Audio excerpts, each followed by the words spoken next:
Welcome to another edition of GW Unspoken, where we discuss stuff we don't typically talk about, but you know what, we probably should. And today we're up to episode 7 of our social emotional wellbeing series, and it's called Healing from the Inside Out, and it's about your brain on gratitude. And we've all heard it. We've all heard that word, haven't we? It's become very common, and we say, write 3 things you're thankful for and keep a journal and think positive. Man, if I had $1 every time I said that now, I'd be a millionaire. But let's be honest, sometimes gratitude feels like being told to sprinkle glitter over grief and to say thank you for scraps when, you know, all you need is an actual feast. So today I want to challenge you with a glossy Instagram version of what gratitude is, because real gratitude isn't about toxic positivity or ignoring pain. It's about rewiring the brain, healing from the inside out. And the science proves this. So if you're someone who is so against gratitude or won't give yourself the time or space to do it, the science actually says that it changes in neural pathways, the way you think and feel, and therefore the way you act. So let's get into it. Part 1.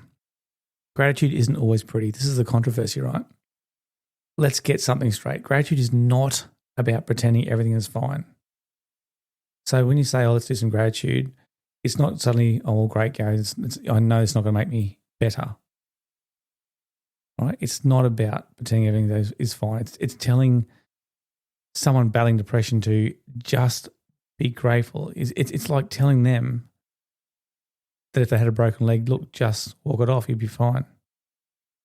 Studies have shown, the fact is this, that the studies have shown that forced gratitude, where you feel guilty for not being thankful enough, actually increases stress and shame. So no, gratitude isn't about sugarcoating suffering. Real gratitude is about seeing clearly the pain and the possibility. It's about saying, yes, life sucks right now and it hurts like hell right now. And there's still one thing, however small, that anchors me. And it could be an attitude, it couldn't be a thing. It doesn't have to be a material thing. It could be that I'm still alive and I'm punching through to another day here. You know, this is your brain on gratitude. This is the science. When you practice genuine gratitude, your brain literally changes. Gratitude activates the ventromedial prefrontal cortex, the part of the brain linked with reward, empathy, and decision-making. It boosts dopamine and serotonin, the same neurotransmitters targeted by antidepressants. And here's a fun fact for you. So you don't think I'm just making this stuff up. A 2015 study at UC Berkeley found that, quote, people who wrote gratitude letters showed stronger brain activity in the medial prefrontal cortex months later, proving that gratitude has lasting effects. So here's another twist. Gratitude doesn't just make you feel good. It makes your brain more resilient. It rewires you to scan for possibility, not just threat. It doesn't erase hardship. It changes how you carry it. So what's some real world examples? So I like talking this about, parenting, workplace, personal, so you can get a touch or feel of one of these or few of these that may hopefully resonate with you.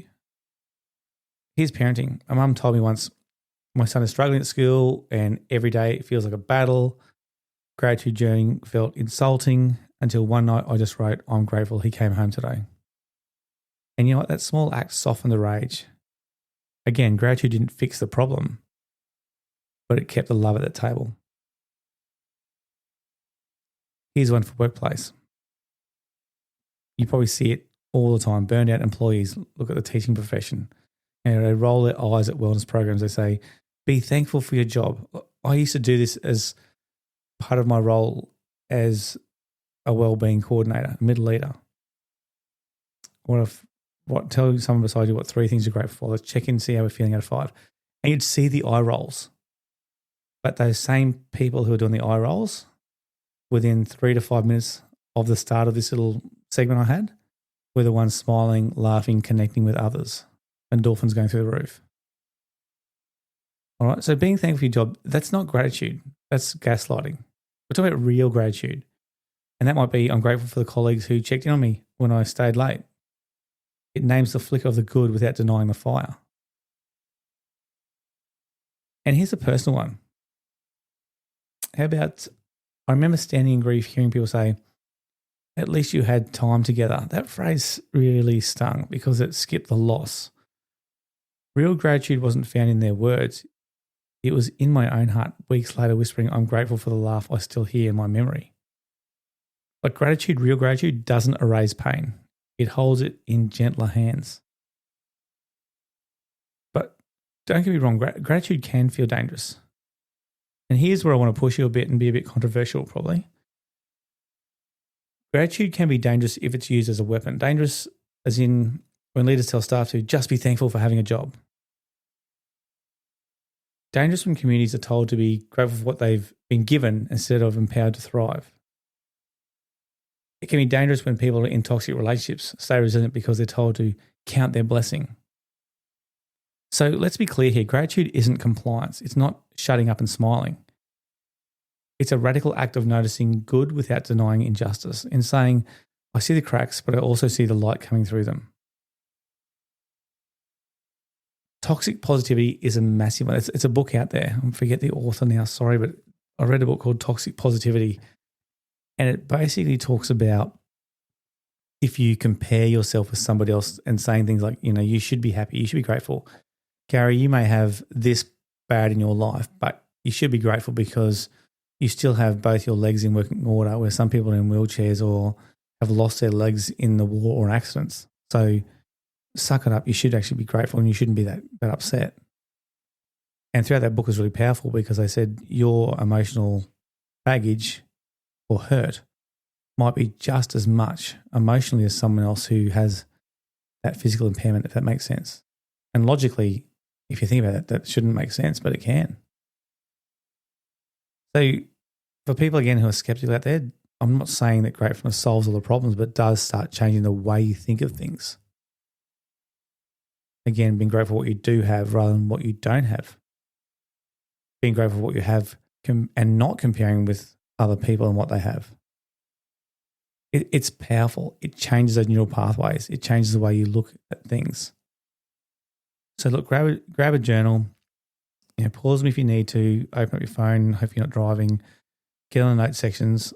Again, these are the three things I'd like to challenge you with. Write down a moment. Number one, we were told to just be grateful. And how did it make you feel? Did it make you feel encouraged, or did it make you feel minimized or dismissed? And just be honest. Number two, think of one hardship in your life right now. What is one tiny thread of gratitude within it? Not to raise the pain, but to soften how you could hold it. And number three, write a gratitude statement that feels radical, not polite. Something that says, I'm grateful for this mess, not despite it. I heard a great thing from the Lions coach today, just saying that we don't have any failures. We have wins and we have learnings. And I just love that. I just love how he's got that growth mindset. I think he's used it from somebody else before too. But it's just a way we can look at things differently. And if we keep repeating that over and over in our minds, that neural pathway becomes thicker and it becomes more common. It actually shapes the way we look at things and the way our thoughts work. It actually changes our behaviors and therefore it changes our actions. So it's really powerful. Gratitude isn't about writing pretty lists in pastel journals. It's not. It's about survival. It's about rewiring a brain shaped by stress, trauma, and pain to remember not all is lost. Gratitude doesn't erase suffering. It sits beside us. It puts its hand on our shoulder, whispering, you're still here, and there is still good. So the next time that someone tells you to just be grateful, don't roll your eyes. Redefine it. Gratitude is not glitter on grief. It is the slow, steady rebuilding of the soul from inside out. And maybe, just maybe, it's the most rebellious form of healing we have.